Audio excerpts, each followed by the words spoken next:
મંગલમ ભગવાન વીરો મંગલમ ગૌતમ પ્રભુ મંગલમ સૂલિભદ્રા જૈનો ધર્મોસ્તુ મંગલમ. સમ્યક દર્શન ગુણ છે, આત્માનું જે ગુણ છે એની પ્રાપ્તિ કરવા માટે બે રીતે એની પ્રાપ્તિ થઈ શકે છે. એક તો છે નિસર્ગથી અને બીજું છે અધિગમથી. તો નિસર્ગથી એટલે કે શું, કેવી રીતે, અને અધિગમથી એટલે કે કેવી રીતે, તે આપણે સમજી લઈએ. તો નિસર્ગથી એટલે કે એમને નિમિત્તની જરૂર નહીં પડે, એટલે સાધુ સંત સાધુ સત્સંગ વગેરે નિમિત્ત વિના સ્વાભાવિક રીતે ગુણ વિકાસ કરવા દ્વારા. એટલે કે શું, કે એમને કોઈ પણ એવું સુદેવ સુગુરુ એનું સંયોગ થયા વગર જ એમને નેચરલી એમના પોતાના જે ગુણો છે, ગુણોનો વિકાસ એ આત્મા કરતો જાય અને એના જે મોહનીય કર્મો છે એ નબળા થતા જાય. વ્યક્તિ જ કેવું છે, એ પોતામાં જેવું એના પોતામાં જેવું કહેવાય ને કે જે સદગુણો છે, સદબુદ્ધિ છે, એમાં જે રહેતો હોય છે, સજ્જન છે વ્યક્તિ, એટલે ઓટોમેટિકલી સ્વાભાવિક રીતે જે શું થાય છે, એની સજ્જનતા, સરળતા વગેરે જે પણ એના ગુણો છે એના કારણે એના જે મોહનીય કર્મો છે ને નબળા થતા જાય, મિથ્યાત્વ મોહનીય કર્મો નબળા થતા જાય અને પછી એનો ગુણ વિકાસ થાય અને ચોથા ગુણ સ્થાનકે આવે એટલે સમ્યક દર્શન ગુણ એને એના આત્મામાં સ્પર્શન થાય, પ્રગટ થાય. તો એવી રીતે થાય છે નિસર્ગથી. અને બીજું છે અધિગમથી. અધિગમથી એટલે કે શું, કે સાધુ સત્સંગ જીન દર્શન આદિ નિમિત્ત મળવાથી, સુદેવ સુગુરુ સુધર્મ વગેરે જે પણ એનું નિમિત્ત મળે, એનું સંયોગ પ્રાપ્ત થાય જીવને, અને પછી એનામાં જે એમના પ્રભાવથી જેના મોહનીય કર્મો છે નબળા પડે અને પછી એના કારણે સમ્યક દર્શન ગુણ પ્રગટ થાય. તો એવી રીતે બે પ્રકારે જીવોને સમ્યક દર્શન ગુણ પ્રગટ થઈ શકે છે. એક્ઝામ્પલ અહીંયા બતાવે છે કે કોઈક એવા દર્દ હોય છે કે જે પસાર થાય તેની મેળે શમી જાય છે, તો કેટલાક દર્દ એવા હોય છે કે ડૉક્ટર વૈદ્યના ઉપચાર વિના નાશ નહીં થાય. હોય ને એવા, સમજો કે માથો દુખતો હોય તો આપણે મોસ્ટલી જે સમજો કે આપણે દવા નહીં લઈએ, કોઈ દવા લે પણ સમજો કે દવા નહીં લઈએ તો એના નેચરલ પ્રોસેસ છે, એટલે કે માથું દુખે છે, આપણે એનું એમ આપણે સહન કરીએ, પોતાની રીતે જ આપણે શું સંભાવ રાખીએ, સહનશીલ વૃત્તિ હોય આપણી, અને આપણે સમાધિમાં એમનું એમ જ રહીએ, આપણે કાંઈ એનું દવા કે કાંઈ પણ આપણે એનો ઉપયોગ નહીં કરીએ, ડૉક્ટર પાસે નહીં જઈએ, તો એનું જે એક નેચરલ પ્રોસેસ છે એ પ્રોસેસથી પાસ ઓન થાય અને સ્વાભાવિક રીતે શું થાય, નેચરલી એ પછી એ દર્દ છે, એ માથાનો દુખાવો એ પછી શમી જાય છે, એવું થાય ને. તો એવું હોય છે નિસર્ગથી.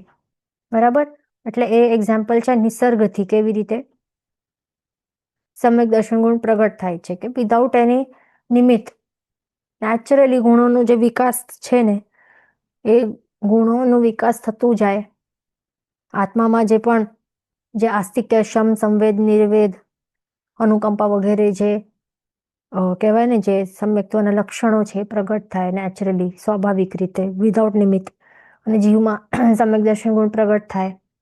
માર્ગાનુસાર સારીના ગુણો છે એ પ્રગટ થાય, પછી સમ્યક દર્શન ગુણ પ્રગટ થાય. તો એવી રીતે હોય, નેચરલી ગુણોનો વિકાસ થતા થતા એવી રીતે સ્વાભાવિક રીતે નેચરલી નિસર્ગથી સમ્યક દર્શન ગુણ પ્રગટ થાય. અને બીજા કેવા એવા હોય ને દર્દો એવા હોય કે હવે સમજો કે કોઈ જીવને ઇન્ફેક્શન થયું હોય તો એમનું એમ એ બેઠો રહે, તો એ ઇન્ફેક્શન જે છે, બેક્ટેરિયલ ઇન્ફેક્શન થયું હોય, ક્યાંક થ્રોટ ઇન્ફેક્શન સમજો થયું હોય, તો પછી એમનું એમ સમજો કે નહીં જાય. કોઈક બોડીમાં ક્યાંક થયું હોય ઇન્ફેક્શન તો એ નહીં જાય એમનું એમ, પણ પછી એને શું કરવું પડે, એને ડૉક્ટર પાસે જવું પડે ને પછી દવા લેવી પડે, એનો ઉપચાર કરવું પડે, તો જ એ જે દર્દ છે, બેક્ટેરિયલ ઇન્ફેક્શન એ ત્યાંથી એ ચાલ્યું જાય. તો એવી રીતે હોય. તો એટલે એવી જ રીતે બતાવે છે એક્ઝામ્પલથી, કે એવી રીતે ઘણા જીવો હોય કે જેમના જે મોહનીય કર્મો છે, મિથ્યાત્વ મોહનીય કર્મો એવા હોય કે એમના એમ ઓટોમેટિકલી નેચરલ રીતે ગુણોનો વિકાસ થતું નહીં હોય. મિથ્યત્વ દશામાં જ પડેલો હોય જીવ, એને જરૂર હોય સુદેહ સુગૃહ સુધર્મની જરૂર હોય, એનું શું કહેવાય સંયોગની જરૂર હોય, અને એ સંયોગ મળતા એના કારણે પછી એના પ્રભાવથી શું થઈ શકે છે, એના જે મિથ્યાત્વ મોહનીય કર્મો જે છે એ નબળા પડે અને ત્યારે પછી ચાલીને સમ્યક દર્શન ગુણ પ્રગટ થાય છે. તે એવી રીતે હોય છે, બંને રીતથી સમ્યક દર્શન ગુણ પ્રગટ થઈ શકે છે. અહીંયા એક્ઝામ્પલ આપે છે. અહીંયા મહાવીર સ્વામી ભગવાનનો આત્મા, એમનું નૈસારનું ભાવ ખ્યાલ છે ને, તો નૈસારના ભાવમાં આવા જે જંગલમાં એને લાકડા એ બધા એમને આ ટાસ્ક હતું કે જે પણ એ લાકડા હોય, જે રાજા છે એનું જે શું કહેવાય એનું રાજમહેલ બનાવવા માટે યોગ્ય એવા લાકડા છે એ શોધવાનું કાર્ય એને સોંપવામાં આવેલું હતું. એટલે કે એકદમ એવા વિરાન જંગલમાં જ્યાં એકદમ ડેન્જરસ હોય, ત્યાં માત્ર શું હોય, ડેન્જરસ એવા એનિમલ્સ હોય ત્યાં મળે, પણ પબ્લિકનું અવર જવર જ નહીં હોય. નોર્મલ જે ગામડાઓ હોય તો એમનું અવર જવર નહીં હોય, બધાને ડર લાગે ત્યાં જવા. તો આવા ટાઈમમાં એટલે એવી સિચ્યુએશનમાં પણ નૈસારે શું એવી ભાવના ભાવી હતી, શું સંકલ્પ કર્યું હતું કે ભોજન કરવા બેસતા પહેલા બીજા કોઈ અતિથિ આવે તો પછી એમને હું ભોજન આપીને, આદર બહુમાનપૂર્વક ભોજન કરાવીને પછી જ હું વાપરું, એવું એમનું સંકલ્પ હતું ને. એવું શુભ સંકલ્પના કારણે પછી મહાત્મા સાધુ ભગવંતો તેમને ત્યાં એમનું શું થાય છે, સંયોગ મળે છે એને આવા જંગલમાં જ્યાં કોઈ માણસો કોઈ હોય જે આવી નહીં શકે. તો એવા શુભ સંકલ્પના પ્રભાવથી ત્યાં શું થાય છે, ગુરુ ભગવંતો પધારે છે ને પછી એમને ત્યાં રોકાવા માટે ત્યાં આપે છે અને પછી વહોરાવે છે. અને પછી એમને ત્યાંથી બહાર, આ જંગલ છે એમાંથી બહાર પછી રસ્તો પણ ઇઝી ન હતો, તો એનાથી બહાર ત્યાં જે ગામ છે તો ત્યાં જવા માટે એવી રીતે એ એસ્કોર્ટ કરે છે. તો એવી રીતે આ નૈસારનો જે જીવ છે, જે મહાવીર સ્વામી ભગવાનનું આત્મા હતું, તો એમણે ત્યારે આવા શુભ ભાવોના કારણે, શુભ અધ્યવસાયના કારણે, ગુરુ ભગવાનના સત્સંગના કારણે, ગુરુ ભગવંતો એમને જે ઉપદેશ આપ્યું, આવી રીતે જે પણ નૈસારે કર્યું ને એના સામે પછી ગુરુ ભગવંતો એમને ઉપદેશ આપ્યો, એના કારણે એનું શું થયું, સમ્યક દર્શન ગુણ પ્રગટ થયું હતું. એટલા જ માટે મહાવીર સ્વામીનું જે 27 ભાવમાંથી આ પહેલું ભાવ ગણાય છે, નૈસારનું ભાવ. કારણ કે સમ્યક દર્શન ગુણ એવું હોય કે જ્યારથી જીવને પ્રગટ થાય ત્યારથી જ એની ભાવોની ગણતરી સ્ટાર્ટ થાય છે, ત્યારથી જ એના ભાવોનું કાઉન્ટિંગ જ સ્ટાર્ટ થાય છે. કારણ કે સમ્યક દર્શન ગુણ વિના એ પ્રગટ જ નહીં થયો હોય ને, એનાથી પહેલા ના કેટલા અનંત ભાવ જીવો કરતા હોય છે, તો એનું કાઉન્ટિંગ જ કરવામાં આવતું નથી, એની કંઈ ગણતરી જ નથી. એ મીનિંગલેસ છે, યુઝલેસ છે. સમ્યક દર્શન ગુણ પ્રગટ થાય પછી જ એને હવે કાઉન્ટિંગ સ્ટાર્ટ થાય કે ચાલો હવે એ પહેલું ભાવ, હવે બીજું ભાવ. એટલે સમ્યક દર્શન ગુણનું અહીંયા મહત્વ આપણને સમજવા મળે છે. અને પછી કેટલા ભાવો કરીને પછી મોક્ષ, એટલે સમ્યક દર્શન ગુણ પ્રગટ થાય તો પછી મોક્ષ તો ફિક્સ થાય, નક્કી જ છે, ગેરંટીડ છે. તો કેટલા ભાવો બાદ પછી મોક્ષ મળે છે. એવી રીતે જીવન અલગ અલગ હોય, પણ જે પણ હોય પણ અર્ધપૂતગલ પરાવર્ત કાળથી વધારે તો હોય જ નહીં. પછી બતાવે છે હાલિક ખેડૂતનો આત્મા ગૌતમ સ્વામીના ઉપદેશથી સમ્યક દર્શન ગુણ પ્રગટ થયો હતો. એને જે હાલિક ખેડૂત છે ને એ કોણ હતો પહેલાના ભાવમાં, જ્યારે મહાવીર સ્વામી ભગવાન ત્રિપૃષ્ઠ વાસુદેવ હતા ને, તો ત્યારે એ શું હતું, સિંહ હતો. તો એ મહાવીર સ્વામી ત્રિપૃષ્ઠ વાસુદેવે શું કર્યું હતું, એ સિંહને એવી રીતે એનો જબડો પકડીને એવી રીતે એનું હત્યા કરી હતી. તો એટલા માટે ઓટોમેટિકલી જ્યારે આ હાલિક ખેડૂત છે ને એણે દીક્ષા સ્વીકારવાની હતી, એટલે ગૌતમ સ્વામી પ્રત્યે એમને એક આકર્ષણ થયું હતું. બિકોઝ ગૌતમ સ્વામીજી કોણ હતા, જ્યારે મહાવીર સ્વામી ત્રિપૃષ્ઠ વાસુદેવ હતા ને, તો ત્યારે એમનું જે સારથી હતું ને એ જ ગૌતમ સ્વામી ભગવંત હતા. એમનું જીવ હતો ત્યારે સારથી, ત્રિપૃષ્ઠ વાસુદેવનો સારથી કોણ હતા, ગૌતમ સ્વામી ભગવાનનું આત્મા હતો. અને આ જે સિંહ છે એ સિંહ જ્યારે આવી મરણ પામી રહ્યો હતો, એના જે અંતિમ ક્ષણો હતી ને, ત્યારે ગૌતમ સ્વામીનો આત્મા જે છે ને, જે સારથી હતો, તો એણે નવકાર મંત્ર વગેરે સંભળાવ્યો હતો. એણે સારો એવો એટલે સમાધિ પ્રાપ્ત થાય એવા, સમાધિ પ્રાપ્ત થાય એવી રીતે એણે એવી રીતે એણે સાંત્વના આપી હતી એના અંતિમ ક્ષણોમાં.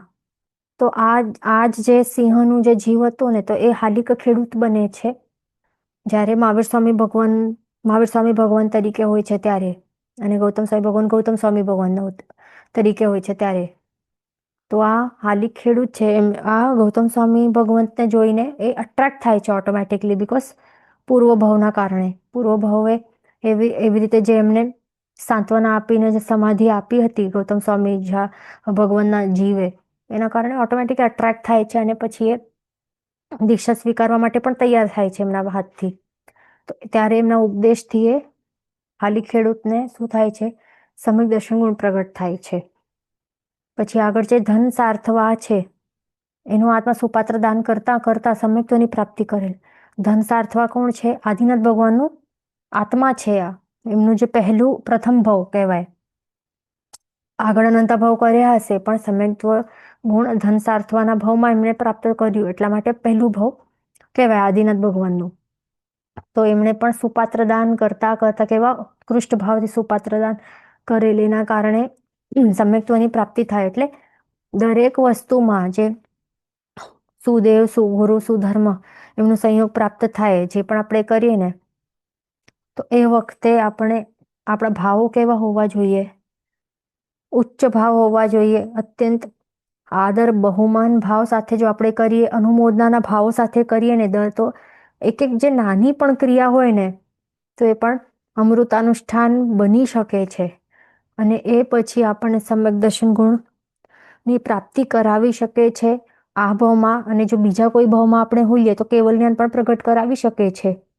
એટલે આ ભાવની અને બીજો કોઈ એવું ભાવ હોય કે જ્યારે પ્રગટ થઈ શકે એવું ટાઈપના સિચ્યુએશન્સ અને આપણને મોક્ષ માર્ગની સામગ્રી મળેલી હોય તો. એટલે મેઇન વસ્તુ છે કે નાની પણ આપણે કઈ પણ ક્રિયા કરીએ ને, કોઈ પણ ક્રિયા કરીએ એમાં ભાવ આપણું કેવું હોવું જોઈએ? ચડતા ભાવ, ઉત્તમ ઉત્કૃષ્ટ ભાવ. ક્રિયા ભલે નાની હોય પણ ભાવો કેવા ઉત્કૃષ્ટમાં ઉત્કૃષ્ટ ટ્રાય કરવાના આપણને. એને કેટલા એવા કંજૂસ હોય, કેટલા આપણે જોયું હશે કે એકદમ કંજૂસ હોય, ક્યારેક એમને એમ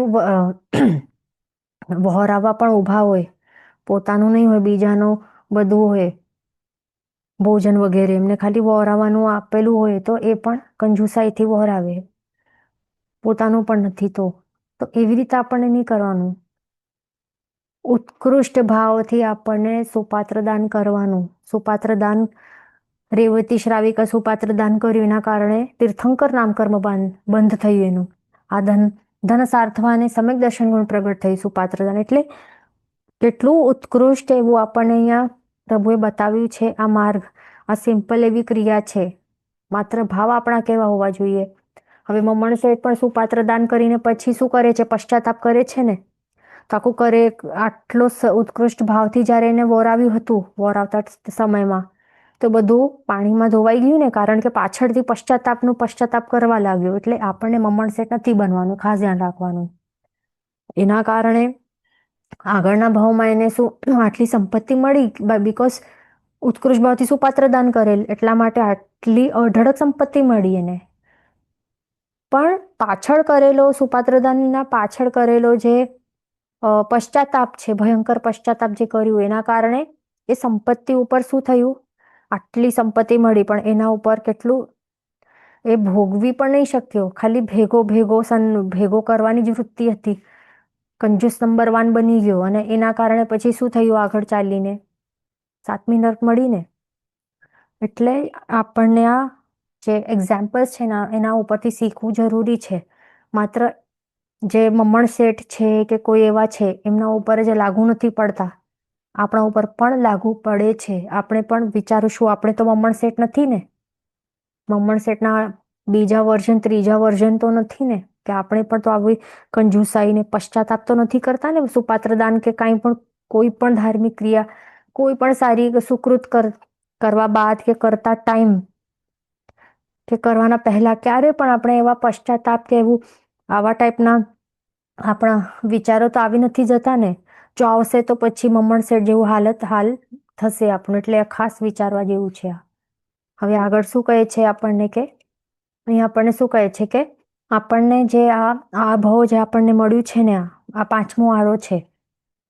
તો આ પાંચમા આરામાં આપણને ખ્યાલ છે ને કે મોક્ષ માર્ગ તો આપણા માટે ખુલ્લો નથી.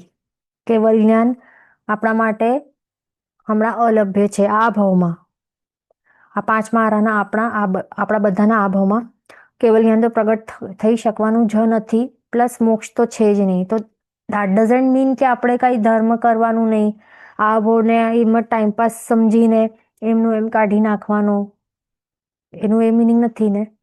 જે પણ પૈસા પાછળ ભાગીને કે બધું જે સંપત્તિ કે ક્ષેત્ર કે ગાડી બંગલા વગેરે ભેગું કરીને આ ભાવ આપણનું વેસ્ટ નથી કરવાનું. ભલે અનુભવ મળ્યું છે એનું એ મિનિંગ નથી કે આમ મિનિંગલેસ છે. કોઈને લાગે છે મિનિંગલેસ છે, કેવલ નથી મળવાનું તો મિનિંગલેસ છે, યુઝલેસ છે, શું એવું લાગે છે આપણને? એવું બિલકુલ નથી. આ ભાવ આપણો આ પહેલો ભાવ આપણે કરી શકીએ છીએ. પહેલો ભાવ કેવી રીતે?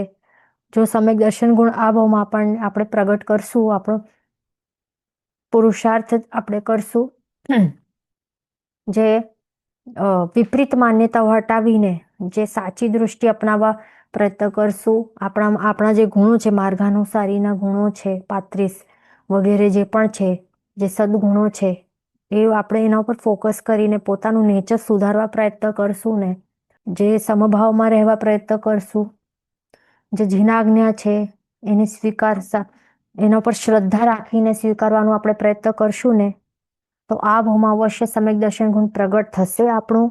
અને પ્રગટ થશે તો દેટ મીન્સ આ આપણો પહેલો ભાવ. સમજ્યા ને? પહેલું ભાવ. આ ભાવની કાઉન્ટિંગ ગણતરી સ્ટાર્ટ થશે આપણી.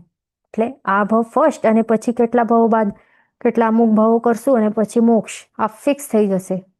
એટલે આ ભાવ એવી રીતે નહીં વિચારવાનું કે મોક્ષ તો છે નહીં તો આ તો ભાવ યુઝલેસ છે, નકામું છે, આ કાઢી નાખીએ જેમ તેમ જે પણ રંગરાગમાં મસ્ત બનીને એને કાઢી નાખીએ મજા કરીને પછી આગળના ભાવમાં જોશું ને. એવી રીતે નથી વિચારવું. આપણને ખાસ ધ્યાન રાખવાનું. એટલે સમ્યક દર્શન એ આપણું મેઇન ફોકસ હોવું જોઈએ, મેઇન ટાર્ગેટ હોવું જોઈએ અચીવ કરવા માટે. પ્લસ સંયમ જીવન એ તો શક્ય તો છે જ ને. સંયમ જીવન આપણે સ્વીકારીએ તો બધું જ ઇઝી થઈ જાય. શું ઇઝી થાય? સમ્યક દર્શન ગુણ પ્રગટ કરવાનું હજી ઇઝી થઈ જાય. કેટલા કર્મો આપણે બંધ કર્યા હશે ને, એકદમ કેવા આપણે પાપો રાચી માચીને રાજીપો સાથે એન્જોય કરીને આપણે કર્યા હશે ને. આ ભાવમાં, નાનકડા ભાવમાં પણ કર્યા હશે. તો આ નાનકડા ભાવમાં પણ આપણે કર્યા હશે અને એ જ કોઈક એવા સમયે જો આપણું આયુષ્ય કર્મ બંધ થઈ ગયો હોય તો પછી નરક તો પોસિબલ છે ને, નરક ને તિર્યંચ ભાવ. એટલે આ યાદ રાખવાનું કે એવું આપણે કોઈ એવા નથી કે નરક મળી જ નહીં શકશે આપણને એવું છે. આપણને એવું લાગતું હશે તો આ મિથ્યા માન્યતા કાઢી નાખવાની. કન્ટિન્યુઅસલી જો શુભ ભાવમાં હશું ને તો જ સદગતિ મળશે. એ ખાસ ધ્યાન રાખવાનું. એટલે જે આ ગૃહસ્થ જીવન છે એમાં કુનિમિત્તો મળવાના 100% ચાન્સીસ છે.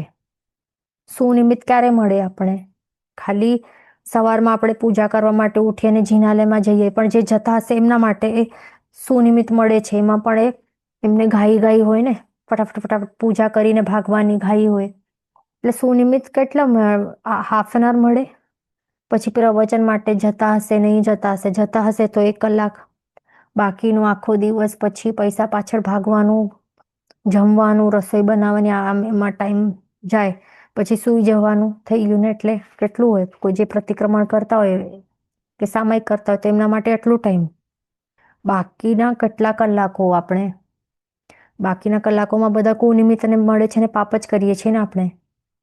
એટલે ગૃહસ્થ જીવન એવું હોય કે એમાં આપણે કમ્પેર કરીએ ને કે ધર્મમાં કેટલું ટાઈમ જાય છે અને પાપમાં કેટલું ટાઈમ જાય છે. તો ધર્મમાં હાર્ડલી 12 કે 2 hours કે મેક્સ ટુ મેક્સ 3 hours આટલું જ કાઢતા હશો, અને એમાં પણ ધર્મ કરતા કરતા સંસારની જ વિચારણા ચાલતી હોય, પ્લાનિંગ ચાલતી હોય. હવે આ થઈ જશે પછી મને આ કરવાનું છે, પછી આ અર્થ ધ્યાન ચાલુ હોય આપણું, એટલે કર્મબંધ તો થાય છે. એમાં પણ એવું છે આ ગૃહસ્થ જીવન. કેટલું પણ કરવું ને, કેટલો પણ ટ્રાય કરો, પણ સંયમ જીવનના તોલે તો આવી જ નહીં શકે.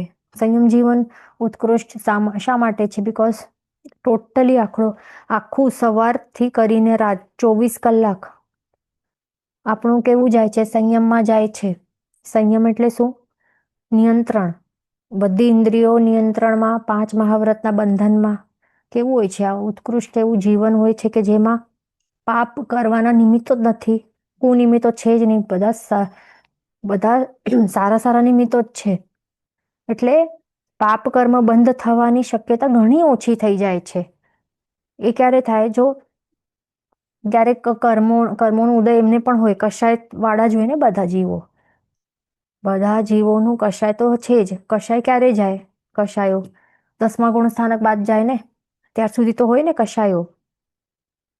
તો કશાયોનો ઉદય થાય માત્ર તો ત્યારે કશાયો થાય, એટલે ત્યારે પણ જો એ જીવો સાધુ ભગવંતો, સાધ્વી ભગવંતો ત્યારે જો સમભાવમાં રહે તો પછી અશુભ કર્મ બંધ નહીં થાય.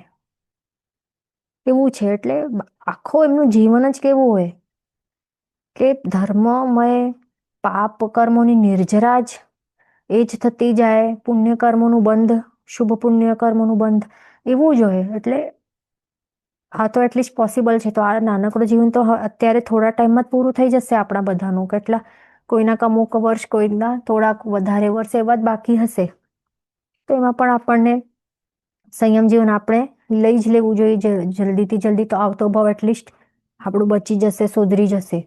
એવું છે. આ 10 મિનિટ્સ બાદ આ સેમ લિંક ઉપર રિજોઈન કરવા વિનંતી છે બધાને. પછી આગળ શું કહે છે કે સમ્યક્ત્વ પ્રાપ્તિ માટે શુભ ક્રિયામાં અંતરના આનંદને, અહોભાવને વધારવાની જરૂર છે. એનાથી આત્મામાં કેવા બદલાવ આવે છે તે સમજી લો. સમ્યક દર્શન પ્રાપ્ત કરવું હોય તો જે પણ આપણે શુભ ક્રિયા કરીએ ને, જે પણ આપણે નાનામાં નાની ક્રિયા કરીએ ને, હવે સમજો કે એક્ઝામ્પલ એકદમ સિમ્પલ આપણે કહીએ ને કે આપણે ચાલી રહ્યા છે, ઓફિસમાં જઈ રહ્યા છે, ઓકે, ઓફિસમાં કે ઓફિસથી ઘર જઈ રહ્યા છે, ચાલી રહ્યા છે, તો એટલીસ્ટ નીચે આપણે નજર નીચે હોવી જોઈએ કે જણાપૂર્વક કોઈ જીવ તો મરી નથી જતો ને મારા પગ નીચે. તો એ પણ ચાલવાની ક્રિયા પણ શુભ ક્રિયા બની જાય. બિકોઝ આપણે જીવરક્ષાના જ ભાવો ચાલી રહેલા છે ને આપણા મનમાં. એટલે એ ટ્રાય કરવું કે ગૃહસ્થ જીવનમાં પણ આપણે જો આપણે બેઠા હોઈએ અને આપણે બેઠા જ છીએ, તો એમાં પણ જે પણ આપણે ક્રિયાઓ કરીએ ને, એ ક્રિયાને આપણે શુભ ક્રિયામાં કરવા માટે ટ્રાય કરવું જોઈએ. એટલે છે તો બધી પાપ ક્રિયા જ, ગૃહસ્થ અવસ્થામાં બધી ક્રિયાઓ પાપ ક્રિયા જ હોય, બધા જીવોની હિંસાવાળી જ ક્રિયા છે. તો એટલીસ્ટ મનના ભાવો કેવા રાખવા, જૈણાના ભાવો કમ્પલસરી છે. આપણી માતા કોણ છે? જૈણા છે. તીર્થંકરની માતા હોય કરુણા, આપણી માતા સાધુ સાધ્વીજી ભગવાનને અષ્ટપ્રવચન માતા, અને આપણી જે ગૃહસ્થો છે શ્રાવક શ્રાવિકાની છે કોણ છે? માતા જૈણા છે. તો એ જૈણાને તો પકડીને ચાલવું જ પડશે એવરી સમય.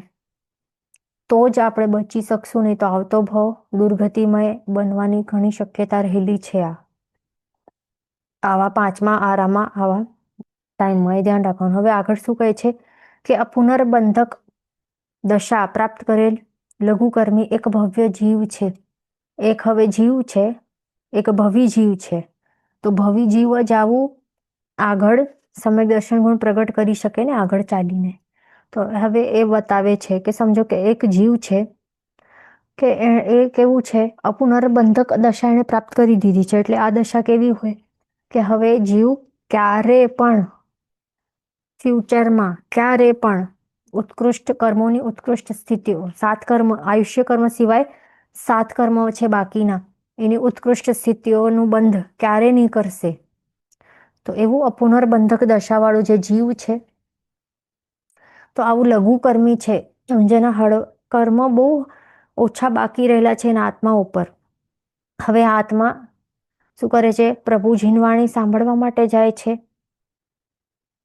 જીનવાણી શ્રવણ કરવા જાય છે. અને એ જે જીનવાણીમાં જે જીનવાણી છે, પ્રભુની જે જીનવાણી છે, એમાં જે તત્વો છે, જે પદાર્થો છે, એમાં એને ખૂબ રસ આવે છે, એને બહુ જ ગમે છે. આત્મામાં અંદરમાં અંતરથી એક આનંદ ઉત્પન્ન થાય છે. એવું આપણને થાય છે કે આપણને વિચારવા જેવું છે. જ્યારે પણ ગુરુ ભગવંતોનું વ્યાખ્યાન પ્રવચન હોય, જીનવાણી એ સંભળાવતા હોય, જીનવાણી શ્રવણ કરવા માટે આપણે જઈએ, તો ત્યારે આપણા ભાવો કેવા રહેલા હોય? ફર્સ્ટ ઓફ ઓલ આપણે જઈએ છીએ કે નહીં? ઇન્ટરેસ્ટ છે કે નહીં? રુચિ છે કે નહીં? એ વિચારવા જેવું છે. જેનો પણ ઇન્ટરેસ્ટ હોય, રુચિ હોય અને જતા હોય, ત્યાં બેસીને સાંભળતા હોય, કેવા ભાવથી સાંભળતા હોય? એવી રીતે નહીં વિચારો કે અરે આ તો કોઈ ગુરુ ભગવંત પોતાની રીતે બતાવે છે. કાંઈ પણ પોતાની રીતે નથી બનાવીને બતાડતા. એ બધું જીનવાણી પીરસે છે, આપણે ટ્રાન્સફર કરે છે, જે આગળથી એમને પરંપરા મળતો આવ્યું છે ગુરુ ભગવંતો દ્વારા, પૂર્વાચાર્યો દ્વારા, ગણધર ભગવંતોથી પૂર્વાચાર્યો દ્વારા. તો એ આપણને એટલે પ્રભુ દ્વારા પછી ગણધર ભગવંતો, પૂર્વાચાર્યો, એમના ગુરુ ભગવંતો, શિષ્યો દ્વારા એક એવી રીતે આપણને પાસ ઓન થઈને મળી રહ્યો છે. એટલે ભલે એ ગુરુ ભગવંતો સાધુ હોય કે સાધ્વીજી ભગવંતો હોય, તો એમના એ જે પણ પ્રવચન સંભળાવતા હોય, તો એ બધું શું હોય? જીનવાણી, પ્રભુની જ વાણી હોય. તો એ સાંભળતા ટાઈમે આપણા મનમાં કેવા ભાવો ચાલી રહેલા હોય કે અરે આ તો જીનવાણી, પ્રભુએ કહ્યું તો એમના એ જ શબ્દો છે. તો એ સાંભળવા મને મળ્યું છે, એટલે હું કેટલો લકી છું, હું કેટલા મારા પુણ્યોદય થયો હશે, એટલા માટે મને આ સાંભળવા મળ્યું છે. એટલે ખૂબ જ આદર ભાવ, બહુમાન ભાવ સાથે આપણને એ સાંભળવાનું, અને સાંભળતા સાંભળતા આપણને શું અપૂર્વ આનંદ ઉત્પન્ન થાય છે. પહેલા ક્યારે પણ બીજી કોઈ પણ એવી પૂતગલો છે, એમને ભોગવટા કરતા ટાઈમ આપણને એટલે એકદમ ટેસ્ટી ખાવાનું, આપણું જે ફેવરેટમાં ફેવરેટ હોય એ આપણે ખાતા આનંદ થાય, એ તો કાંઈ જ નહીં, એ તો તુચ્છા હોય. પણ આ જે આનંદ હોય ને, જીનવાણી સાંભળીને જે ચિત્ત પ્રસન્ન થાય, મન પ્રસન્ન થાય, તો એનું જે આનંદ છે ને, આત્મિક આનંદ, એ તો કોઈ પણ પૂતગલો આપી નહીં શકે. પૂતગલોના ભોગવટા એ કરીને પણ આપી નહીં શકે. એવું અપૂર્વ આનંદ એ ઉત્પન્ન થવું જોઈએ. અને એ સાંભળ્યા બાદ આપણે ઘરે જઈએ ત્યાર સુધી એ ચાલતું રહેવું જોઈએ. એ જે આનંદ છે ને, એ તરત નહીં જાય. એ જે ખુશી છે ને, એ પ્રસન્નતા છે ને, એમની એમ જ ચાલતી રહે ને એમાં ચિંતન મનનમાં બેસી રહેવું.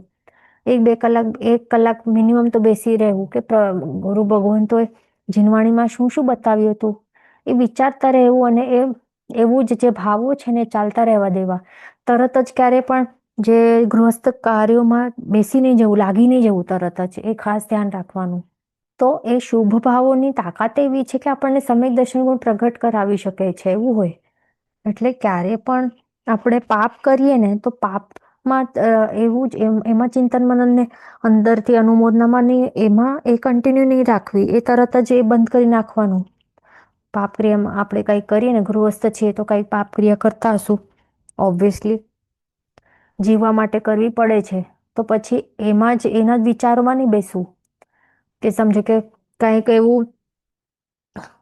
બહાર ફરી આવ્યા, તો એના જ આનંદમાં બેઠા રહીએ. વાહ, આ તો કેવી મજા આવી, આ તો કેવું ભોજન ટેસ્ટી હતું, આ જોવા મળ્યું, આ શોપિંગ કરી. તો એ જ વાતો વાઘોડવી નહીં જોઈએ. નહીં તો શું થાય? પાપ ક્રિયા એક વખત તો કરી લીધી, પણ એમાં આપણે શું ભેળવીએ છીએ? ભાવનાઓનો રસ ભેળવી રહીએ છીએ. રાજીપો, મજા, એ આપણે એ મિક્સ કરી રહ્યા છે. એના કારણે પાપ ક્રિયા બસ એક વખત કરીએ. પાપ કર્મો એવા નબળા, એવા ઓછા ને એવા બાંધ્યા છે. પણ પાછળથી આપણે બેસીને આપણે આ ગ્રુપમાં બેસીને પછી આ જ વાઘોડતા જઈએ ને કે અરે આહા કોર શું મજા આવી. તો આપણે શું એ જ પાપ કર્મો જે બાંધ્યા હતા ને, એ નબળા હતા. તો એને આપણે સ્ટ્રોંગ સ્ટ્રોંગ ચીકણા એકદમ એવા એવા કરતા જઈએ છીએ, કરતા જઈએ છીએ, કરતા જઈએ છીએ. અને એ જ વાત પછી શું કરીએ, એ જ વાત આપણે વાગોળતા જઈએ. જ્યારે પણ એ દિવસ યાદ છે, આપણે એ દિવસે ગયા હતા, શું મજા આવી હતી, એ ચાલતો જાય ને આપણું. અનુમોદના કરતા રહીએ ને, વિચારવા જેવી છે કે વાત આપણે શું બોલવા જેવી છે, શું નહીં બોલવા જેવી, બધું આપણને બહુ જ સંભાળીને આપણને સંભાળ રાખવી જરૂરી છે. આટલું ઓછું નહીં કે ઇન્સ્ટાગ્રામ આવી ગયો છે, તો એમાં શું કંઈક સ્ટોરી નાખેલી હોય, આવા એક દિવસની આજની સ્ટોરી રાખેલી હોય, પછી એવરી યરે સ્ટોરી બતાડે કે મેમરીઝ કરીને, પછી એ સ્ટોરીને પાછું નાખવાનું ઇન્સ્ટાગ્રામ ઉપર. એટલે આ શું બધું કરાવે છે, એ દિવસની કરેલું પાપ છે, એની અનુમોદના વારંવાર વારંવાર ચાલતી જાય ને. આપણે વળી બધાને ટેગ કરીએ, બધાને યાદ કરાવીએ, બધાના બીજાના પણ પાપ કરાવીએ, એ બધું કરીએ ને. એટલે આ બધું વિચારવા જેવું છે આપણને આ વસ્તુ. એટલીસ્ટ આપણે શું કરવાનું, એટલે એમાં શું થાય છે, પાપનો અનુબંધ થાય છે. પાપ ક્રિયા કરી હતી, એક વખત પાપ બંધાઈ ગયું, ઓકે, નબળા પાપ બાંધ્યા હશે એ ક્રિયાના કારણે, પણ અનુમોદનાના ભાવો એમાં ભેળવતા જઈએ જઈએ જઈએ તો એનાથી શું થાય છે, નવા નવા નવા નવા પાપ કર્મો આપણે બાંધતા જઈએ છીએ. એવું થાય છે. પાપાનું બંધી પાપ એ બની શકે છે. પાપાનું બંધી પાપ એ બંધી એનું આવી રીતે ફોર્મ એ બની શકે છે. એટલે આગળ ચાલીને શું થશે, એટલે જે પાપ કર્મો બાંધ્યા એ ઉદયમાં આવશે, અને એ કરેલા પાપો છે એ ભોગવતા ભોગવતા પછી નવા નવા નવા પાપ કર્મો આપણે બાંધતા જશું. એવું એવું એ ફોર્મમાં બની શકે છે, બંધ થઈ શકે છે. એટલે એટલીસ્ટ આપણે શું કહેતા હતા કે પાપ ક્રિયા ગૃહસ્થ અવસ્થામાં આપણે બધા છીએ. તો હવે ગૃહસ્થ અવસ્થા જીવવી કેવી રીતે જોઈએ, શું કરવું, શું આપણને. તો હવે જે પણ પાપ ક્રિયા આપણે કરીએ ને, હવે ખાવાનું તો રોજની જ કમ્પલસરી વાળી ક્રિયા છે, ખાવાનું બનાવવાનું અને ખાવાનું, એ તો કમ્પલસરી છે ને પાપ ક્રિયા આપણા બધાની લાઈફમાં, રાઈટ? તો શું કરવાનું, એમાં પાપ કરી લીધું ને એક વખત, ભોજન બનાવી દીધું, વાપરી લીધું, તો પછી એ જ પછી ભોજનનો આનંદ એ બધા પછી બેસે, અરે શું આજે તો શું બનાવ્યું હતું, શું પનીરનું શાક હતું, શું મીઠાઈ હતી, આ શું મજા આવી. એવી રીતે આપણે કરીએ તો પછી પાપ એક વખત આપણે કરીને જે એક નબળા પાપ કર્મ બાંધ્યા હશે ને, એ આપણે ચીકણા કરતા જઈએ. તો એના કરતાં કરવું શું આપણને, કે બેસવું, વાઘોડવા બેસવું, પણ શું પશ્ચાતાપ કરવા માટે બેસવું. કે અરે આ મને શું કરવું પડે છે, આ શરીરના કારણે આ બધું ખાવું પડે છે. અણહારી મારું સાચું સ્વરૂપ છે આત્માનું, પણ આહારી પણ બનવું, આહારી એવું શું કહેવું, વિકૃત સ્વરૂપ મળી ગયું છે આ કરેલા કર્મોના કારણે, આ શરીરના કારણે.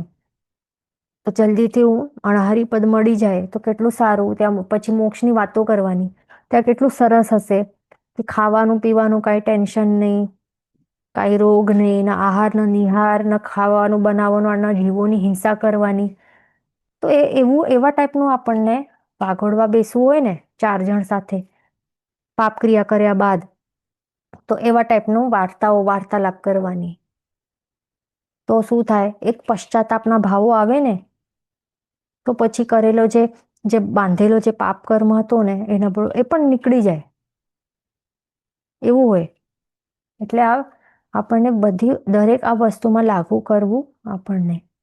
તો એવી રીતે દરેક વસ્તુમાં આપણને વિચારીને, એવી રીતે બુદ્ધિપૂર્વક આપણને શું કરવાનું, પાપ કર્મોનું નિર્જરા કરવાનું આપણને આઈડિયાઝ ક્રિએટ કરવી માઇન્ડ યુઝ કરીને. પછી આગળ શું કહે છે કે જે ગુરુ મુખેથી જે ઝીણવાણી આપણે સાંભળીએ છીએ, વારંવાર યાદ કરીને ચિંતન મનન કરવાનું. બેસ્ટ આપણે કહીએ તો શું હોય, જ્યારે પણ આપણે સાંભળીએ ને તો બુક અને પેન લઈને બેસવાનું, કમ્પલસરી બેસવાનું જ. શું, બુક અને પેન લઈને જ બેસવાનું. તો શું થાય, એટલે આ બધા માટે જરૂરી નથી, પણ જેમને પણ એવા હોય, એવા જેમના જે જ્ઞાનાવર્ણ્ય કર્મોનું ક્ષેક્ષમ સારું એવું હોય ને, તો એમને એક વખત સાંભળેલું હોય ને તો એકદમ મસ્ત યાદ રહે. પણ જેમનું ક્ષેપક્ષમ આટલું સ્ટ્રોંગ નહીં હોય ને જ્ઞાનાવન્ય કર્મોનું, તેમને બુક અને પેન કમ્પલસરી લઈને બેસવાનું વ્યાખ્યાનમાં, પ્રવચનમાં, જીનવાણી શ્રવણમાં, અને જે પોઈન્ટ્સ મેઇન કહેતા હોય આપણને લાગે ને કે કેટલું સરસ કીધું છે, આ જીનવાણી કેટલી સરસ ગુરુ ભગવંતે પીરસી છે, તો એ લખી લેવાનું. તો શું થાય, એક વખત સાંભળેલું હોય તો અને બીજી વાર લખેલું હોય તો હજી વધારે એકદમ માઇન્ડમાં બેસી જાય. અને પછી વાંચવામાં આપણે આગળ ચાલીને પણ આપણે વાંચીને ઘરે આવીએ તો શું કરવાનું, તરત પાપ કાર્યમાં લાગીને જવાનું. પણ તે વાંચવું કે શું હતું, એક વખત રિવાઇઝ કરવું, ચિંતન મનન કરવા બેસવું કે આ મેં સાંભળ્યું છે, તો હવે મારા પોતાના લાઈફમાં હું પ્રેક્ટિકલી અપ્લાય અને ચેન્જીસ કેવી રીતે લાવવું અને શું કરવું જોઈએ, એ વિચારવા બેસવું. તો એવી રીતે આપણને સાંભળવી જોઈએ જીનવાણી. તો હવેથી બધાને ધ્યાન રાખવાનું આ વસ્તુનું.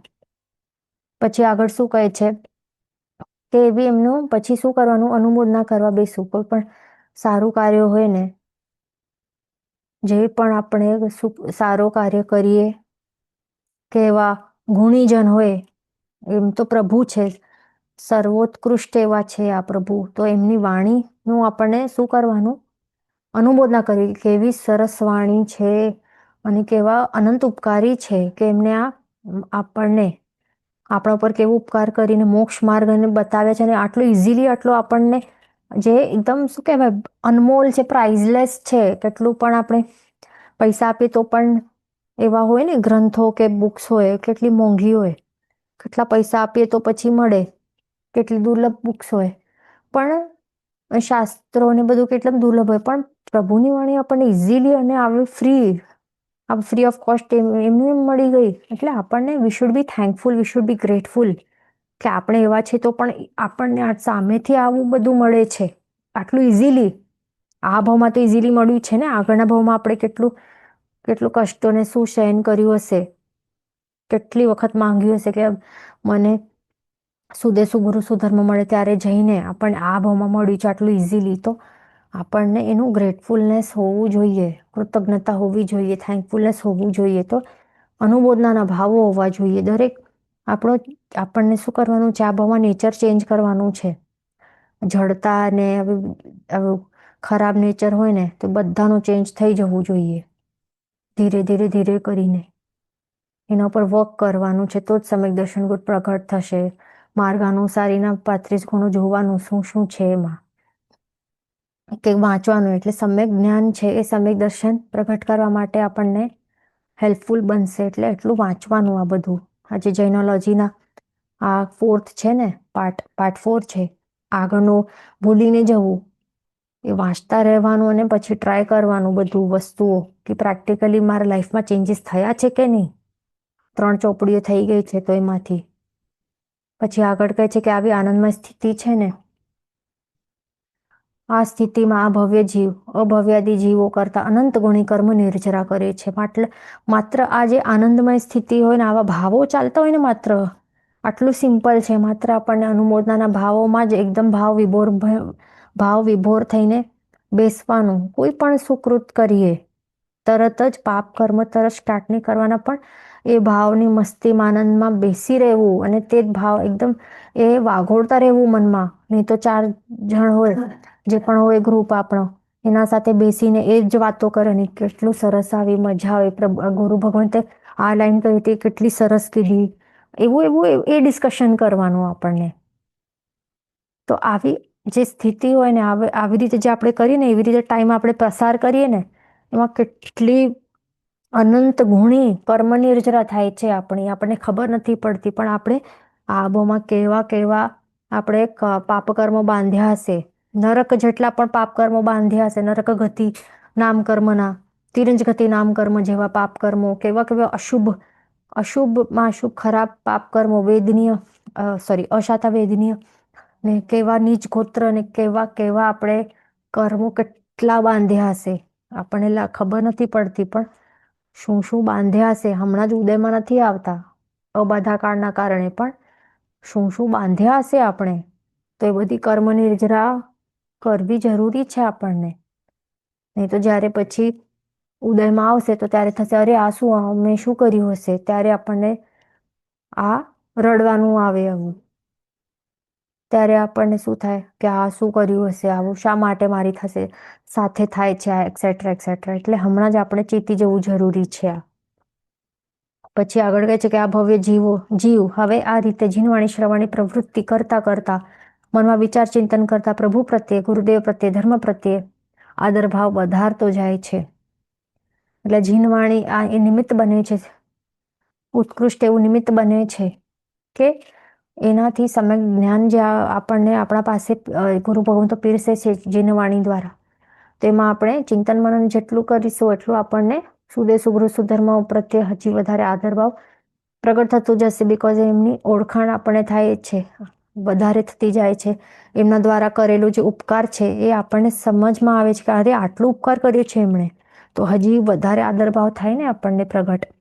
જ્યારે કોણિક શ્રેણિકને એવી રીતે કરતો હતો, શું ટોર્ચર કરતો હતો ને, જેલમાં બાંધીને આવા હન્ટરથી મારતો હતો, એ બધું કેટલું ટોર્ચર કરતો હતો. પણ જ્યારે એને ખ્યાલ આવ્યો, એમની ચેલણા રાણી દ્વારા ખ્યાલ આવ્યો કે કેટલો જ્યારે જન્મ્યો હતો ત્યારે એ ઉકરડામાં ફેંકી નાખ્યો હતો અને પછી ત્યારે ત્યાંથી લાવ્યો હતો આ એમના પિતાએ, તો એ જ્યારે ખ્યાલ આવ્યો કે આટલો ઉપકાર કર્યો, તો ત્યારે તરત આદરભાવ પ્રગટ થયો અને પછી એને છોડાવવા ભાગ્યો હતો ને કોણે. તો આપણને પણ જ્યારે આપણા સુદે સુગૃહ સુધર્મનું જે એમના દ્વારા કરેલો આપણા ઉપર ઉપકાર છે કે માતા પિતા છે, એમના દ્વારા કરેલો જે પણ અનંત ઉપકાર છે આપણા ઉપર આ ભાવમાં, અને પ્રભુનો તો દરેક ભાવમાં, પ્રભુ સુદે સુગૃહ સુધર્મ તો દરેક ભાવમાં આપણા ઉપર ઉપકાર કરેલો છે, અનંત ઉપકાર. એ આપણે જ્યારે ખ્યાલ આવે તો પછી આદરભાવ કેટલું વધવું જોઈએ, એ વધે છે કે નહીં વિચારવા જેવું છે, વધવું જ જોઈએ. અને આ પ્રવૃત્તિથી સહજ ભાવે ક્યારેક અંતરમાં વિચાર પ્રગટે છે કે પ્રભુના માર્ગની વાત સુંદર છે, પણ એ વાત કાયમ ટકતી નથી, આચરણમાં આવતી નથી. તેનું મૂળ કારણ શું છે? આપણને આવી રીતે વિચાર આવે ને કે પ્રભુએ જે મોક્ષ માર્ગ બતાવ્યું છે એટલું સારું લાગે છે સાંભળવા અને સમજવામાં, કે સારું છે, આ કરવા જેવું છે ને મને કરવું છે, પણ છતાં પણ એ આપણે કરી નથી શકતા, આચરણમાં આપણે લાવી કેમ નથી શકતા? તો એનું રીઝન શું છે? શા માટે હું નથી કરી શકતો? સાંભળવા માટે અને બધા એક્ઝામ્પલ્સ છે જે પણ સિદ્ધ ગતિ પ્રાપ્ત કર્યા છે, તો એ સાંભળીને ઇઝીને સારું લાગે છે, તો આપણે પોતે આચરણમાં કેવી રીતે કેમ નથી લાવી શકતા? તો એ રીઝન શોધવાની ઈચ્છા આપણને પ્રગટ થાય, તો ત્યારે પછી એ જીવ જે છે, ભવ્ય જીવ છે ને, એ લઘુકર્મી જીવે શું કરે? પ્રભુના માર્ગના જે શ્રમણી ભગવંતો પાસે જાય છે. એક્ઝામ્પલ, અષ્ટાપદ તીર્થની તળેટીમાં રહેલા 1500 તાપસ, હરિભદ્ર બ્રાહ્મણ વગેરે. તો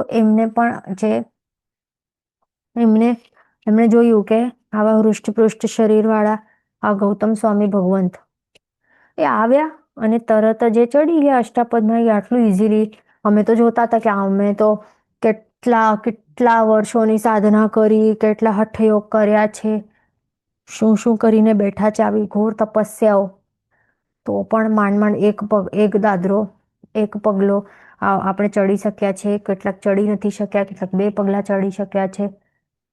પણ આવા હૃષ્ટપૃષ્ટ, આવા હેલ્ધી એવા ગૌતમ સ્વામી ભગવાન, તેમને જોઈને લાગે છે કે અરે આ તો શું ચડી શકશે, આવા વજનદાર શરીર વાળા આવા.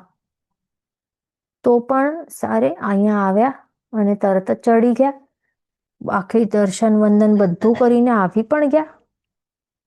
તો પછી એમને થાય છે કે હવે એમના પાસે જાય છે, કે એમને પૂછે છે કે કેવી રીતે શું કરે છે. એટલે એક ઈચ્છા પ્રગટ થાય છે કે કારણ શોધવાનું, એક ઈચ્છા પ્રગટ થાય છે કે કારણ શું છે, કે કેવી રીતે અમે નથી કરી શક્યા, તમે કેવી રીતે કર્યું આ 1500 તાપસો. તો એવી રીતે જે ભવ્ય જીવ હોય છે, તો એમને એવી રીતે જ્યારે કારણ જાણવાનું ઈચ્છા પ્રગટ થાય છે ને, એટલે જિજ્ઞાસુ બને છે. તત્વ જાણવાની જિજ્ઞાસા જ્યારે સાચી પ્રગટ થાય છે ને, તો ત્યારે એ શોધવા માટે પ્રભુ પાસે, અથવા તો પ્રભુની હોય વિદ્યમાન આપણે એરિયામાં કે આપણે ક્ષેત્રમાં, તો ત્યારે પછી શ્રમણી ભગવંત પાસે એ જાય છે, ગુરુ ભગવંતો પાસે એ જાય છે. અને પછી દેવગુરુ પાસેથી તે લઘુકર્મી જીવ, ભવ્ય જીવને ખબર પડે છે કે આનું મૂળ કારણ રાગ દ્વેષની ગાઢ પરિણતિરૂપ ગ્રંથિ જ છે.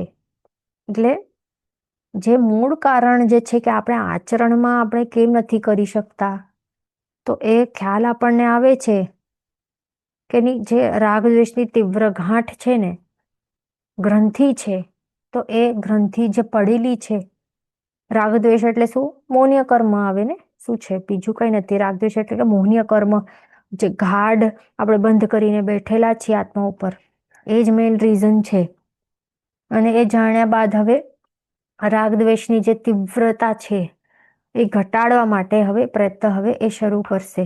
કારણ કે ટોટલી એ કાઢી તો નહીં શકે ને, પહેલા તો એને ઘટાડવું પડે, ગ્રંથિ જે છે એને તોડવી પડે. તીવ્રતાને તોડે અને મંદતાને પ્રાપ્ત કરે તો જ સમ્યક દર્શન ગુણ પ્રગટ થાય. અને આગળ ચાલીને હજી કશાય વાળો જ હોય, કશાય સહિત હોય, પછી 10મા ગુણ સ્થાનક બાદ એ પછી એનું પછી જે કશાય છે એ કશાય રહિત બની શકે છે. એટલે એવું છે, પહેલા તો હવે હમણાં એને જે તીવ્રતા છે એને તીવ્રતાને મંદ કરવી પડશે, રાઈટ? રાગ દ્વેષની જે તીવ્ર ગાંઠ છે, ગ્રંથિ છે, એને તોડવી પડશે. તો એના માટે પ્રયત્ન હવે શરૂ કરશે. રાગ દ્વેષની તીવ્રતાથી પ્રાપ્ત કરેલ અનંતકાળમાં દુર્ગતિમાં જન્મ આદિ અને રાગ દ્વેષની તીવ્રતા વિના વૈરાગ્ય વિતરાગતાની શુભ દશાના મહાસુખની પ્રાપ્તિ કરવા વારંવાર પ્રભુ પાસે, ગુરુ પાસે જવા તૈયાર થાય છે. ધર્મ ભાવના જાગે છે, વિશેષ આદરથી ધર્મ કરવા લાગી જાય છે. એટલે જીવ હવે શું કરે છે? રાગ દ્વેષની તીવ્રતાને ઘટાડવા માટે શું કરે છે? એ વારંવાર હવે શું કરશે? જિનાલયમાં પૂજા કરશે, પ્રભુના ગુણગાન ગાવા, ભાવ પૂજા કરવા બેસશે, ગુરુ ભગવંતો પાસે જશે, હજી સમ્યક જ્ઞાન, જીનવાણીનું શ્રવણ એ બધું કરવા માટે જશે. તો એવી રીતે એ ધર્મ કરવાનું સ્ટાર્ટ થશે. ધર્મ ભાવના એ સ્ટાર્ટ કરવા, એની ભાવના એ જાગે છે એના અંતરમાં. અને હજી વધારે એમાં હજી વધારે કરતા હજી વધારેનું જે આદર ભાવ છે અંતરનું, એ વધતું જાય છે. અને શું ટ્રાય કરે છે હવે? કે જે આ રાગ દ્વેષની જે તીવ્રતા છે ને, એ તીવ્રતા ઘટાડવાનું છે, વૈરાગ્ય ગુણ પ્રગટ કરવાનું છે. વૈરાગ્ય ગુણ છે, જે વૈરાગી હોય, એટલે કે વૈરાગી ગુણ કેવું હોય? વૈરાગી વિતરાગી નહીં હોય. વિતરાગી એટલે શું? વિતરાગ ક્યારે બને? જ્યારે જે મોહનીય કર્મો છે ને, જે મોહનીય કર્મોનો નાશ થઈ જાય તો ત્યારે વિતરાગ અવસ્થા પ્રાપ્ત થાય છે. એટલે વિતરાગ એટલે વિધાઉટ રાગ દ્વેષ, એટલે વિધાઉટ મોહનીય કર્મ વાળી દશા, એને વિતરાગ દશા કહેવાય. અને વૈરાગ્ય એટલે શું? વૈરાગ્ય દશા એટલે કે મંદતા, જે મોહનીય કર્મની જ્યારે તીવ્રતા એ ઘટાડીને જીવ મંદતાને પ્રાપ્ત કરે ને, તો ત્યારે કહેવાય એ વૈરાગ્ય ગુણ પ્રગટ થયો છે. એટલે સર્વવીરતીના ભાવ એને થાય. એટલે જે રાગ દ્વેષ મંદ થાય, એટલે રાગ દ્વેષ મંદ થાય, સંસાર ઉપર રાગ જે જ્યારે મંદ થાય ને, તો ત્યારે એને ઓટોમેટિકલી જે સંસાર છે, ભવ છે, એના ઉપર નિર્વેદ પ્રગટ થાય. જે પૌદ્ગલિક સુખ છે એના ઉપર એને રાગ નહીં આવે. જે શરીર છે, પૂતગલો છે, એના ઉપર રાગ એ હટી જાય, મંદ થાય. તો ત્યારે કહેવાય કે જીવને હવે વૈરાગ્ય ગુણ પ્રગટ થયો છે, એને સંયમ પંથે ગયો છે, બધું ત્યાગવા એ તૈયાર થયો છે. ત્યાગીને હવે એ સંયમના પંથે ચાલ્યો છે. તો આવું વૈરાગી આત્મા એ હવે આ વિતરાગના જે માર્ગ છે એમાં ચાલવાનું સ્ટાર્ટ કરે છે. અને પછી આગળ ચાલીને વિતરાગ પણ બનશે. ક્યારે બનશે? જ્યારે મોહનીય કર્મ કમ્પ્લીટલી નાશ થશે, તો ત્યારે વિતરાગતા એને પ્રગટ થશે એના આ ગુણ આત્મામાં. એટલે પહેલા આપણને હમણાં વૈરાગ્ય જે ગુણ છે એ હમણાં આપણને પ્રગટ કરવું પડશે. પહેલા તો રાગ દ્વેષની તીવ્રતાને મંદ કરવાની છે, બરાબર. અને વિતરાગતા આ ગુણ પ્રગટ થાય પછી આગળ ચાલીને જીવને પછી સિદ્ધગતિ પ્રાપ્ત થાય છે. તો એવી રીતે કરવા માટે જીવ હવે ધર્મ કરવાનું સ્ટાર્ટ કરે છે. વારંવાર કરવાનું સ્ટાર્ટ કરે છે અને વિશેષ આદરથી કરવાનું સ્ટાર્ટ કરે છે. પછી આગળ કહે છે કે એ પ્રમાણે કરતા કરતા સાચું સુખ લેશ માત્ર દુઃખ વિનાનું પરિપૂર્ણ અને આવ્યા પછી કદી નાશ ન પામે તેવું હોય તેને જ કહેવાય છે. અને આવું સાચું સુખ દુનિયાના કોઈ પણ પદાર્થમાં નથી. એ સુખ સિદ્ધશિલા ઉપરના સિદ્ધ ક્ષેત્રમાં બિરાજમાન સિદ્ધ ભગવંતોએ પ્રાપ્ત કરેલ છે, જેને મોક્ષ સુખ કહેવાય છે. આ એ પ્રમાણે એને સચોટ સમજાય છે. એટલે હવે એને આગળ ચાલીને ધર્મ કરતા કરતા ધર્મના જે તત્વો છે એને સમજમાં આવતા જાય છે, સ્વીકારવા લાગી જાય છે. તો ત્યારે એને હવે ખ્યાલ આવે છે જીવને આગળ ચાલીને જે તત્વ જે છે એ સાચો યથાર્થ એનું સ્વરૂપ સમજાય છે. તો ત્યારે એને સમજ આવે, અરે કે સાચું સુખ જે હું પૂતગલના ભોગવટાને માનતો હતો તો એ તો સાચું સુખ છે જ નહીં. સાચું સુખ કેવું હોય? સાચું સુખ એક્ઝેક્ટલી સાચો જે હેપીનેસ છે કે સુખ છે કેવું હોય? તો એમાં બિલકુલ પણ દુઃખ મિક્સ્ડ નહીં હોય, દુઃખના મિક્સિંગ નહીં હોય. હમણાં આપણને સમજો કે સુખની અનુભૂતિ થાય છે, આપણે સમજો કે પાણીપુરી ફેવરેટ વસ્તુ છે એ વાપરી હમણાં, તો એ આપણને એ પૂતગલો ભોગવટો કરીને આપણને સુખની અનુભૂતિ પ્રાપ્ત થઈ, પણ એમાં સાથે સાથે દુઃખ તો મિક્સ્ડ છે ને. સાથે સાથે આપણને બીજી બધી વસ્તુઓની ચિંતા, કોઈકને પગનું દુખાવો હોય, કોઈને કોઈ બીમારી હોય, બીપી હોય, કે કોઈકને હાર્ટનો પ્રોબ્લેમ હોય, કે કોઈને પારિવારિક પ્રોબ્લેમ હોય, કે પૈસાનો પ્રોબ્લેમ હોય, એ સાથે સાથે પણ હોય ને, ટેન્શન ચાલુ હોય.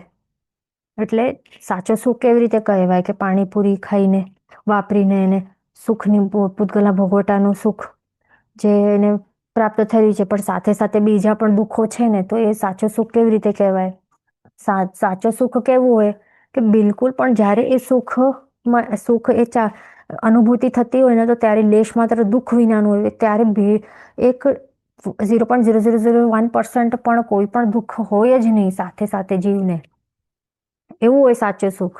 એ પ્લસ પરિપૂર્ણ હોય. પરિપૂર્ણ એટલે ટોટલી એન્ડ કમ્પ્લીટલી ઓનલી સુખ. એમાં દુઃખનું એક લેશ માત્ર મિક્સિંગ નહીં હોય. અને આવ્યા પછી કદી નાશ ન પામે તેવું હોય, તેને જે કહેવાય. એટલે એક વખત સુખ આવ્યો ને, એ સુખની અનુભૂતિ થાય ને, તો થતી જ રહે. અનંતકાળ માટે થતી રહેશે. એનું કોઈ એન્ડ નથી. હમણાં આપણે જોઈએ કે થોડું કંઈક એવું ગુડ ન્યૂઝ આવી મળી તો એ 1-2 દિવસ સુધી મળી, પાછું કંઈક ખરાબ સમાચાર મળે તો પાછી દુઃખ. એટલે એ કેટલું ટકે સુખ જે છે સંસારનું સુખ, પૌદ્ગલિક સુખ, એ કેટલું ટકે? આપણે કોઈ પણ પૂતગલોનો ભોગવટો કરીએ તો કેટલા સમય સુધી એ સુખની અનુભૂતિ થાય? થોડાક સમયો માટે. અને પછી બીજા દુઃખો એ ઊભા થઈ જાય. અરે આ બીમારી છે, તેમાં એની દવા ખાવાનું, આ વેદના થાય છે, આ દુખે છે, અરે આ એક્ઝામ ફેલ થઈ ગયો, આ ડીલ ના થઈને, બિઝનેસની આ ને તે 10 તકલીફો, 10 પરેશાનીઓ સાથે ઊભી જ હોય ને. એટલે આ ટેમ્પરરી સુખ છે આ સંસારનું. તો એવી રીતે આપણને ખ્યાલ આવે, જીવને ખ્યાલ આવે કે સાચું સુખ તો દુનિયાના કોઈ પણ પદાર્થમાં તો છે જ નહીં. સંસારમાં તો દુઃખ જ છે. સંસાર આખું દુઃખમય જ છે. એટલે સંસારનું સાચું સ્વરૂપ એને ખ્યાલ આવે છે. પછી આગળ હજી આપણું બાકી છે. નેક્સ્ટ ક્લાસમાં આપણે કન્ટિન્યુ કરશું. સમય થઈ ગયું છે એટલે. જીન વચન વિરુદ્ધ બોલાય તો મિચ્છામિ દુક્કડમ સર્વમંગલ માંગલ્યમ સર્વકલ્યાણ કારણમ પ્રધાનમ સર્વધર્માણામ જયમ શાસનમ પ્રણામ.